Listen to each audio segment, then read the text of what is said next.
How's it going, everybody? Texas Man here. I hope you guys are all having a fabulous day. Give this video a thumbs up if you guys really enjoy it. Subscribe if you guys have not already. Also, do me the biggest favor of all, hit that bell notification button so you guys don't miss out on future videos or streams here on my channel. And head over to Twitch. Follow me there at Douglas447, capital D, and it's got a Detective Pikachu icon picture. I stream there about twice a week, covering things like Call of Duty, Battlefield, Destiny 2, Star Wars games, Avengers, things like that. So I highly encourage you guys to go over there, follow me for free.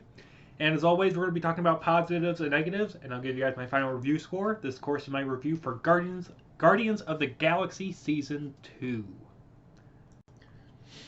And I am super stoked to finally be able to continue talking about Guardians of the Galaxy. If you guys haven't had a chance to check out my review for Guardians of the Galaxy Season 1, you guys can go ahead and do that. All you guys got to do is type it into the search engine, or you guys can go to my playlist where it has all my TV show reviews, and you can scroll through that and find it there. So let's talk about positives first.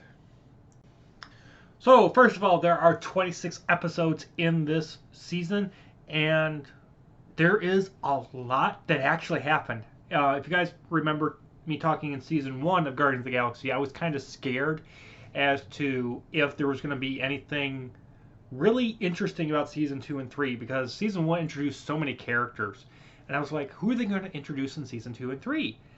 And I completely forgot about a lot of these characters, to be honest, from the Marvel Universe. And this season introduced new characters like Warlock and MODOK, and one of my biggest problems with the first season actually got fixed, and the fact that the Guardians of the Galaxy and the Avengers finally end up meeting, which was really cool to see.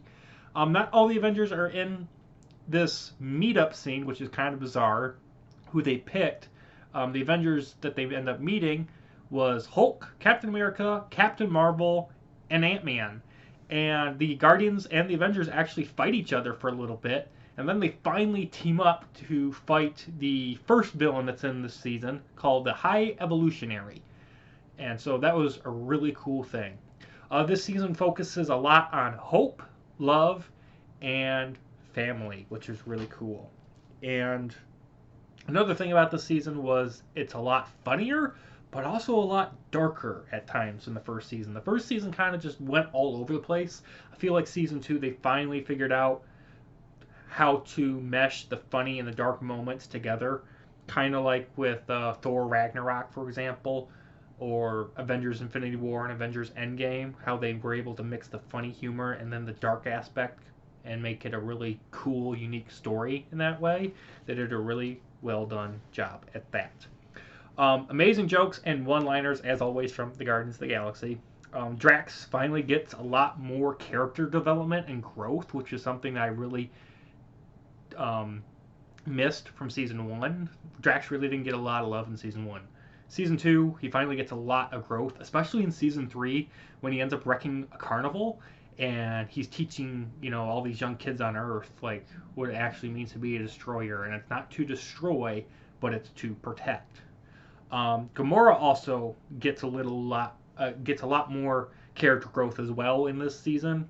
It dives a lot into her past as to the fact, Thanos, wiped out her pacifist parents and a lot of her race. This season is also filled with a lot of duct tape jokes. Returning characters, including Mantis, we have the Black Order that comes back, Nebula, Yondu, Cosmos the dog, Titus is in here. We get introduced to the Evil Nova Core Cop. He comes back. Star-Lord's daughter is in here. I'm sorry, it's not Star-Lord's daughter. Star-Lord's sister. Odin is in here. Thor. There's a lot of characters, and I was like, wow, they actually went above and beyond in this second season, which makes me even more concerned about, who's going to be in Season 3 that's brand new? Ugh. Also, I was shocked towards the end of this season, Adam Warlock actually sacrifices himself to end up defeating Star-Lord's dad, which makes a return. And that was a shocking moment. I didn't think they were actually going to kill off Adam Warlock in this season. So I was shocked at that. The villains primarily in this season were really cool. The Black Order and the Believers were really a unique threat, and they had a lot of unique powers, plans to try to conquer the universe, and the ship design running on Believers batteries was a cool concept.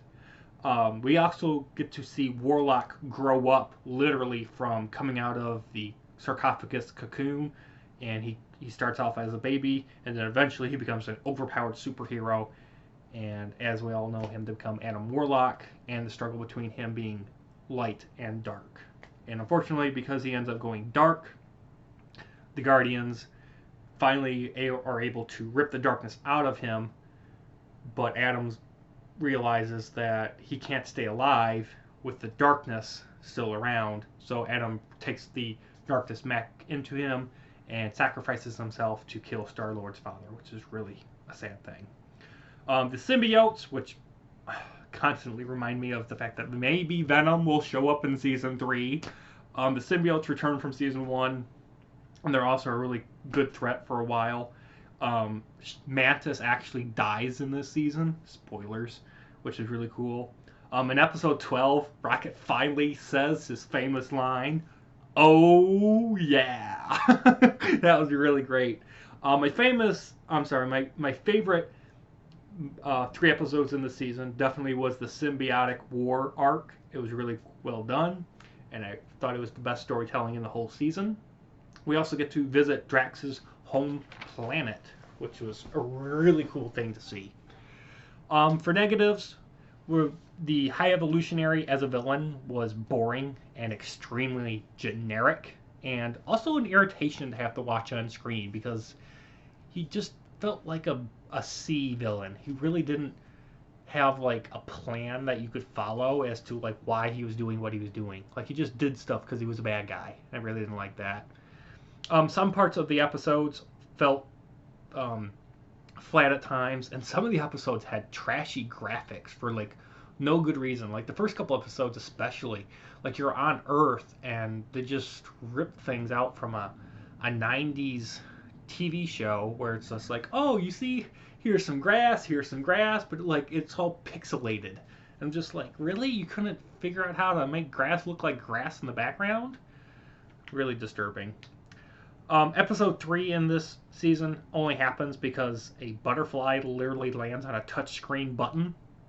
Reminds me a lot of how Ant-Man gets out of that universe in Endgame. It was really stupid. Also, they ripped I Have a Bad Feeling About This from Star Wars. So, yeah, that happened. They also, unfortunately, ended up reusing one of my biggest problems with the first season. Fetch questing. This time, the Guardians have to locate a cocoon of power, which leads to the birth of Warlock and creation. And then once they find the cocoon, then it is a power struggle as to who can have Warlock on their side. And it was just an irritation. So it went from fetch questing at the beginning part of the season to a power struggle as to who can control Warlock. So yeah, I hope that's not in season 3, to be honest with you guys. Episode 10 had zombies. I don't want to watch episode 10 ever again. I don't want to watch a Guardians of the Galaxy TV show or movie that has zombies in it. It just screams dumb. Like they put this episode in here with zombies just to say, yeah, we got 26 episodes. Really dumb. Rocket actually uses Thor's hammer as a battery charger, which is stupid. Rocket ends up using Thor's hammer as a battery charger station for one of Rocket's super guns to try to kill a villain. Stupid. Just stupid. Groot constantly is still dying in order to save his friends, and then he comes back to life. Just peachy keeney, which makes a lot of the death-like situations less impactful, because you're like, is Groot gonna die? Is Rocket gonna die?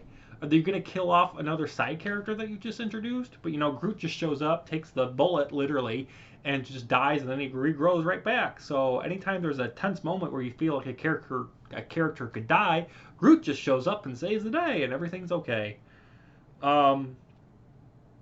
Also, lastly, It took way too long for the believers to realize their evil ways and that they were on the wrong side of the war, and that their evil plans of not only trying to wipe out their enemies was going to work, but it was going to also kill themselves as believers.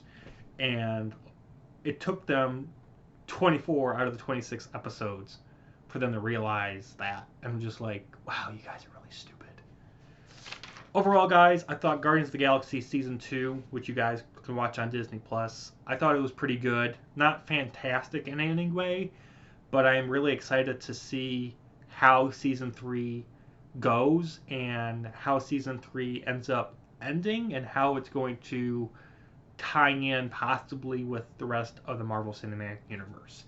Even though the show isn't canon because of what's being done and said among characters, I'm kind of curious a lot more now with Season 2, more than I was with Season 1, as to how the show is going to come to a head and a epic conclusion, I hope. With that, I'm giving it a 9 out of 10. Thank you guys so much for watching. You guys have a good one. I'll see you guys in the next video or stream, whether right here on YouTube or Twitch at Douglas447. Bye, guys.